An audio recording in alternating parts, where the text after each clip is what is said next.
In this Huberman Lab podcast, Dr. Andrew Huberman chats with cognitive scientist Dr. Maya Shankar. The focus of their discussion is the concept of identity and how it influences not only how we perceive ourselves, but also our motivations, goals, and life plans.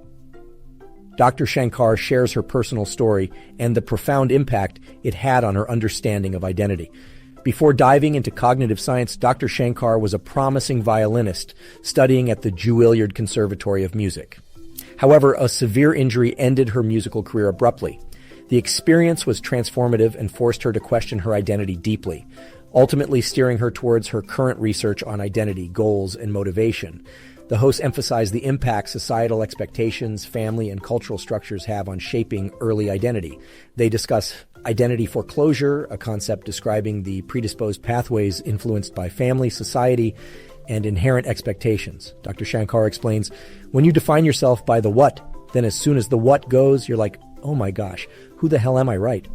This inability to imagine a future after the loss of a set path is dubbed as identity paralysis. To overcome identity paralysis, Dr. Shankar suggests anchoring identities to why, as it acknowledges the underlying motivations behind our interests, roles, and career paths. For her, losing the violin was not just losing the ability to play the instrument, it was losing a considerable part of who she was.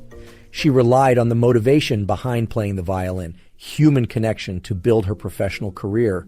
This led the discussion towards understanding how identity is formed from both inside personal interests and motivations and outside societal expectations and structures, influences. They explain that the brain undergoes significant changes during adolescence, a developmental period characterized by the exploration of identity. Another significant concept discussed is essentialism, the inherent belief that there are essential qualities in people that are unchangeable. This belief can lead to feelings of shame, not just about specific actions, but also about oneself as a person. The hosts suggest the concept of essentialism is limiting. Instead, they propose thinking of humans as collections of behaviors and thoughts, thereby promoting adaptability and the possibility for growth. Dr. Andrew Huberman speaks with his guest, Dr. Maya Shankar, about cultivating a growth mindset rather than engaging in harmful self-criticisms. They delve into the concept of identity and understanding oneself beyond defining essential features. Dr. Shankar shares her experience of having a more capacious understanding of herself, acknowledging that who she is might not be tied to immutable traits. Dr. Huberman introduces the idea of our sensory experience being divided into three dimensions: yum, yuck, and meh.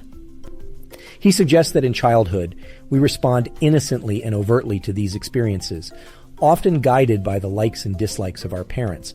However, as we age, we discover a different kind of sensory response in delight, which he describes as a full-bodied experience that energizes us to pursue more of it. Dr. Shankar further refines this by associating delight with a feeling of awe, like witnessing the vastness and bustling life of New York City for the first time. Their discussion takes an emotional turn, as Dr. Shankar recalls her awe-inspiring experience of listening to Beethoven's Violin Concerto on her Discman at a summer music camp. She describes how the intricate arrangement of musical notes created an emotional resonance that left her in awe of the power and magic of music. She was equally fascinated by the fact that a slight tweak in the arrangement could eliminate this emotional resonance. The two experts link this experience of delight and awe to the process of defining oneself and discovering their place in the world. Dr. Huberman and Dr. Shankar agree that the process of self-identification and personal growth can ensue from the satisfaction of an awe-inspiring experience, describing it as a verb state of self, a state that impels one to engage actively with the awe-inspiring experience rather than being mere passive observers. They discuss the transformational journey of Reginald Dwayne Betts, who, after committing carjacking as a teenager, spent 9 years in prison. It was there he discovered an underground library where he found a poem by Etheridge Knight, also an ex-prisoner, which led Betts to visualize a new identity beyond his crime. He started writing poems while in prison, and later became an internationally renowned scholar, winning the MacArthur Genius Award and studying at Yale Law School. This segment ends with an agreement that while biology can explain the mechanics of these emotional experiences, the richness and complexity of human emotion goes beyond existing scientific language. Dr. Maya Shankar then shares her deep-rooted passion for the violin, a pursuit she used to combat her mother's loneliness after they moved to the U.S., far from their family. She reflects on her mother's desire for her children to explore their interests, attributing much of her musical journey to her mother's encouragement. Maya describes the unique nature of her early musical training, indicating she learned by ear rather than through reading music. This alternative learning method allowed her to form a genuine love for the instrument, as she was able to bypass the typically boring and rigid early stages of traditional musical training. Shankar further discusses her intrinsic motivation to play the violin, reflecting on studies indicating that children can be less motivated to engage in activities when external rewards are involved. Nonetheless, this motivation led her to Juilliard, one of the most prestigious music schools globally. Her journey to Juilliard wasn't traditional, however, sharing a story about her fearless mother's initiative to introduce Maya to a top teacher at Juilliard during a spur-of-the-moment visit.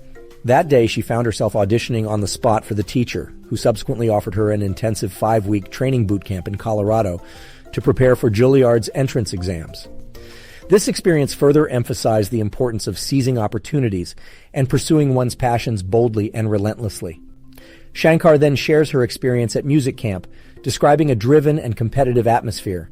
This competitive environment presented a double-edged sword, inspiring her as she observed the incredible talent around her while simultaneously feeling demoralized due to her perceived limitations. Despite her journey's challenges, Shankar emphasizes the learning opportunities her musical journey has provided. It taught her that opportunities are not always served on a silver platter, and instilled the importance of imaginative courage needed to reach her goals. This lesson continued to guide Shankar later in life when she sought to create a unique role for herself in the White House as a behavioral science advisor, proving her tenacity and unrelenting pursuit of passion. In this section of the podcast, Dr. Maya Shankar shares her experience of growing up as a gifted violinist. She details how in her teenage years her joy in music diminished due to increased self-consciousness and pressure. She was invited to be the private student of Itzhak Perlman, renowned violinist, which she found an overwhelming opportunity. She began questioning her passion for classical music, even as she experienced insecurities, typical of teenage years. Despite magical experiences, Maya's average joy in playing the violin dipped as she entered her teens, a feeling that host Dr. Andrew Huberman relates to the undermining effect of striving for external milestones on personal joy. Maya's key identifiers are her intense curiosity and her love for progress and internal growth. These, she finds, are unchangeable aspects of her identity that no one can take away from her, making them a sturdy foundation. She highlights the importance of re-anchoring oneself to a source of enjoyment and energy to protect oneself from the distractions of external noise and competition. Dr. Huberman links this concept to Maya's body growing up around the violin, illustrating the depth of her identity and connection with music. Despite her physical and emotional attachment to the violin, Maya experienced a significant setback at the age of 15 when she severely injured her finger, forcing her to abandon her music career. This led her to feel lost, and she struggled to find something else she was as passionate about. However, by her father's advice, Maya began reading widely, which led her to discover a pop science book by Steven Pinker, The Language Instinct. This book, which delved into the complex cognitive machinery behind language, sparked Maya's interest in cognition, language development, and neurolinguistics. Dr. Huberman and Maya both vouch for pop science as a valuable tool for introducing complex scientific concepts to a broader audience, regardless of the criticism it receives for allegedly dumbing down content. They highlight it as instrumental in triggering their respective interests in neuroscience and cognition. In this portion of the podcast, Dr. Andrew Huberman and Dr. Maya Shankar delve into a detailed discussion about the role and importance of curiosity in their careers and in fostering growth in any area. Maya Shankar explains and contrasts her experiences of passion with the violin and her intrigue in cognitive sciences, highlighting how each endeavor stirred a different form of passion in her. What created a bridge between these two, she shares, was her inherent curiosity and a keen desire for human connection. Dr. Shankar, a PhD in cognitive science, implies that the feeling of curiosity is something that drives us forward, enabling us to make breakthroughs without necessarily being emotionally attached to the outcome. Curiosity, according to her, only aims to discover what's around the corner, leaving an open door for surprises to stimulate our learning and growth. highlighting how curiosity influences her profound and relentless interest in understanding psychological phenomena related to cognitive science. Dr. Shankar also speaks about her role in the Obama administration. Here she called upon her skills in translating complex cognitive science concepts into implementable interventions within varied government departments, demonstrating the broad societal applications of her field. Dr. Huberman also offers his viewpoints about curiosity, referring to it as an intrinsic motivational tool. He mentions a quote from Dorothy Parker: "The cure for boredom is curiosity. There is no cure for curiosity," underlining that curiosity, if genuine, is self-refreshing and endlessly intriguing. This elucidates that the journey of science is continuous, with new questions emerging with each answer, pushing us to dig deeper and strive harder, until, as Dr. Huberman humorously suggests, we die. However, these continuous cycles are viewed as enlightening, exciting, and empowering, rather than draining by Dr. Shankar and Dr. Huberman. One of the turning points for Dr. Shankar was her working on the podcast, A Slight Change of Plans. Her drive to create the show stemmed from her personal fear of change and uncertainty. Through this endeavor, she aimed to unravel strategies to manage change and fight the discomfort of uncertainty more competently. Dr. Shankar highlights the power of transforming our mindset, reducing cognitive closure and being open to uncertainty, which she believes is an essential step to improve resilience and well-being. Dr. Andrew Huberman and Dr. Maya Shankar also discuss interpersonal growth, self-discovery, and the power of adaptability. They explore the idea of the end of history illusion, a concept coined by researcher Dan Gilbert. This principle describes the human tendency to view ourselves as a finished product, despite seismic personal changes we've undergone in our past. Emphasizing the importance of embracing an evolving self-concept, they argue that personal and professional development is often found in unpacking our preconceived notions about our individual identities. Early in their discussion, Shankar introduces the concept that each life change, whether a promotion, a breakup, or a lifestyle transformation, has the potential to modify us in unpredictable ways. Though we may consider each life change as confined to a specific facet of our existence, Shankar proposes that changes, small or large, inevitably cause a ripple effect across all aspects of our lives. This belief challenges the concept of the static self, the notion that our preferences, interests, or capabilities can't change. Drawing from this idea, both Dr. Shankar and Dr. Huberman confront the need for self-understanding and critical self-awareness. Shankar recounts personal instances of growth and vulnerability, such as her individual grieving process following her pregnancy losses during the COVID-19 pandemic. This experience revealed her capacity to react in diverse and unexpected ways to grief, thereby prompting greater introspection. Exploring methods to ascertain a comprehensive awareness of self, they suggest surrounding ourselves with varied and perhaps conflicting perspectives.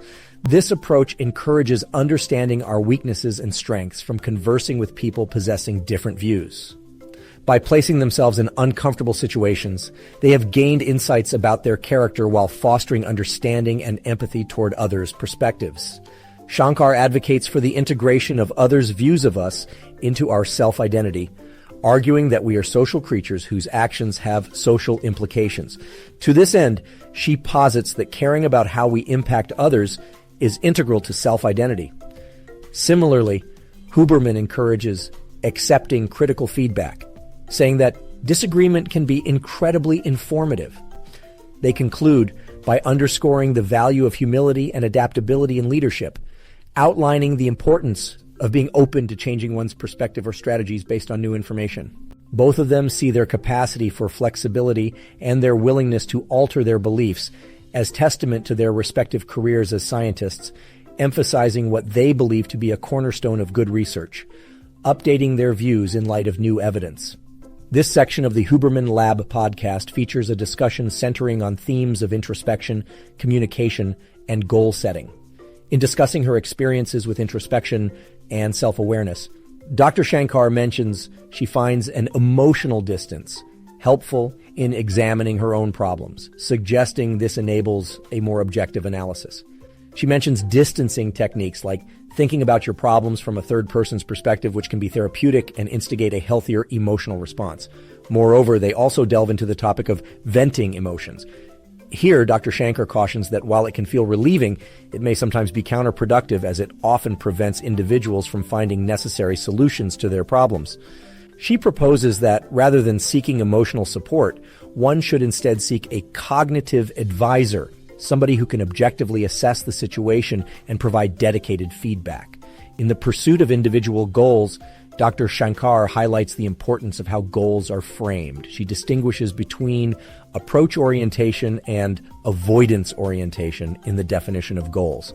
Approach orientation, such as wanting to eat healthier foods or seeking to be in a relationship, often brings feelings of pride and accomplishment when achieved. On the contrary, avoidance orientation, like wanting to avoid unhealthy foods or feeling lonely, often results in feelings of relief when successful. She explains that the approach orientation is generally more motivating and encourages individuals to reframe their goals from an avoidance mindset to an approach orientation. A fascinating insight shared by Dr. Shankar is the impact of how one perceives a goal. She narrates an instance from her time in government service when they changed the wording of an email from eligible for the program to earned the program, which increased program access by 9%. She identifies this as an example of the psychological principle called the endowment effect, emphasizing how the framing of statements can evoke action-oriented verbiage and influence behavior significantly. Dr. Shankar discusses the importance of personal agency in goal setting. She points out that when individuals set their own goals, it recruits an increased dedication towards achieving them as they take up the driver's seat in their goals' actualization, thus enhancing their motivation. However, she is quick to clarify that these tactics should be validated by scientific research, assuring listeners that what she shares is grounded in robust, high-quality investigations. In this segment of the Huberman Lab Podcast, Dr. Maya Shankar engages in deep and insightful conversation with Dr. Andrew Huberman about the importance of personal agency and autonomy, motivation, and the psychology of group affiliations. Dr. Maya Shankar begins by highlighting findings from recent research that show that individuals prefer using their judgment over algorithms, even when they know the algorithms perform better. The reason being, humans derive satisfaction from being in control of their choices. In real-world contexts, this means that coaches, trainers, or mentors could encourage personal autonomy by offering options or choices to those they guide. The example given includes a workout regime with a trainer, where the individual gets to choose what exercise to focus on for the day. By owning the targets or choices, one's motivation boosts significantly as their involvement enhances their feeling of control over the process and its outcomes. Huberman concurred with Shankar, citing his personal experience of managing his laboratory.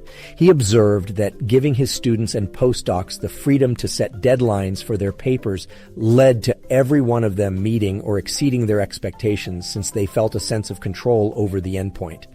As a consequence, productivity surged, and the work environment was much more joyful. Dr. Shankar then made a distinction between the operation of individual and group agency. She points out that being among like-minded individuals can bolster one's commitment and endeavor towards shared goals, as witnessing the struggles and failures of peers can motivate one's own effort. However, she warns about the danger of intellectual echo chambers developing in such groups, which can limit the breadth and diversity of thought. A useful strategy to counter this stagnation of thought is to imagine yourself born in a different time period, cultural setting, or family, thereby contemplating how one's belief system would be different. Bringing attention to the fact that our perceptions and convictions are significantly influenced by our group identities, Dr. Shankar cites a study where football fans watching a controversial game would favor referee calls that benefit their respective teams due to their group bias. This effect is so profound it even alters how we see facts or reality. This points to the importance of understanding that our beliefs and opinions are not solely based on facts and data, but also deeply influenced by our affiliations. An exemplification of this effect was the story of Daryl Davis, a black jazz musician who convinced dozens of people to leave white supremacy groups. Daryl's approach was founded on curiosity, respect, and challenging members to find elements in their belief systems that could make them change their mind. Very effective strategies found to be corroborating with the science of how minds are changed. Huberman elaborates this point further by discussing common failures of public health policy. He observes how communication often breaks down due to a failure to understand the motivations and reasons for the other side's position, resulting in friction rather than solution-oriented dialogue. Throughout this segment of the podcast, Dr. Maya Shankar and Dr. Andrew Huberman emphasize the role of personal agency, understanding people's mindsets, the influence of group affiliations, and the need for open and understanding discussions. In this segment of the podcast, Dr. Andrew Huberman and Dr. Maya Shankar converse about the power of empathy, goal setting, and motivation. Dr. Shankar credits her cognitive scientist background for her heightened empathy, which she asserts is a vital driver for human understanding and connection. She further suggests that empathy gap reduction is an essential byproduct of learning how the mind works, especially when it comes to how people form attitudes, beliefs, and identities. The podcast shed light on her aim to involve more people in this cognitive learning process to magnify empathetic understanding. Dr. Shankar goes on to discuss her belief that greater empathy could help individuals better understand those who hold different beliefs, reducing blanket judgments and hostility. She comments on how her show, A Slight Change of Plans, seeks to encourage empathy through various science-focused episodes, including the science of loneliness, empathy, and meditation, providing her listeners with a fresh, more understanding perspective of neuroscience and psychology. Dr. Shankar also introduces the concept of empathy types: emotional, cognitive, and empathic concern or compassion, saying most people only focus on the emotional one. She suggests that understanding and valuing different types of empathy can promote a wider scope of kindness and understanding of others. Addressing the issue of burnout, Shankar emphasizes the importance of selective empathy as protection, a shift gears approach instead of shutting off empathy completely. Furthermore, they discuss the concept of narratives about ourselves, pointing out how we continuously build these narratives from an early age and their significant role in self-perception and behavior. Their discussion emphasizes the significant influence of empathy in personal narratives and its impact on motivation. Dr. Shankar provides insightful strategies around goal setting relating to setting the goals during the same psychological and physiological states when pursuing the goal, a method she said would increase the reasonability of goals set and the likelihood of achieving them. She also discussed the idea of an emergency reserve in goal setting, which offers a necessary leniency against falling off the goal wagon at every setback. Other strategies shared were capitalizing on the fresh start effect, which emphasizes setting new patterns in one's life during moments signifying significant changes, and accepting more arbitrary fresh starts to wipe away past failures.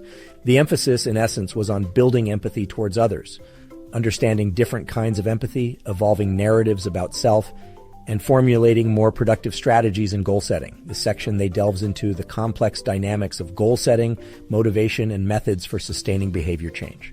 Dr. Shankar identifies a common trend among individuals pursuing goals, known as the middle problem, which refers to the variable amounts of motivation during the course of a goal pursuit. Given that motivation is prone to fluctuate, she breaks down strategies to maintain it, most of which involves reframing and redesigning the goal. Dr. Shankar suggests shortening the time duration of goals to tackle this middle problem. Instead of setting an annual goal, which results in a several months-long middle period, she recommends setting weekly goals. This reduces the middle to just a few days, thus sustaining higher motivation levels. To keep motivation high, she introduces temptation bundling, a strategy in which an unpleasant activity is paired with an immediate rewarding one. However, the crux of the potency of this method lies in restricting the rewarding activity to occur only during the unpleasant task, thus making the unpleasant task less aversive and more enjoyable. Dr. Shankar then discusses the peak end rule, coined by Nobel laureate Daniel Kahneman and his collaborator Amos Tversky. This concept suggests our emotions and memories of an experience primarily revolve around its most emotionally intense moment and its end. Acting on this principle, she suggests making the end of unpleasant tasks marginally easier so as to make the overall memory of the experience more favorable. For instance, when working out, if the last few minutes are less intense than the majority of the workout, one might be inclined to feel more positive about the entire experience and be more likely to return to it. As the conversation nears its end, Andrew commends Dr. Shankar for her wide-ranging knowledge, and their discussion closes with the affirmation that the recommendations made should be tailored to the individual's personal psychology. The host, Dr. Andrew Huberman, closes the podcast thanking Dr. Maya Shankar for her valuable insights. He invites the audience to engage with the content further, encouraging them to support the podcast by subscribing to the YouTube channel and subscribing and leaving reviews on Spotify and Apple Podcasts. Check out the full podcast by clicking the link in the description below. Make sure to like, comment, and subscribe for more content like this. Thank you for listening to this podcast summary episode of The Pod Slice.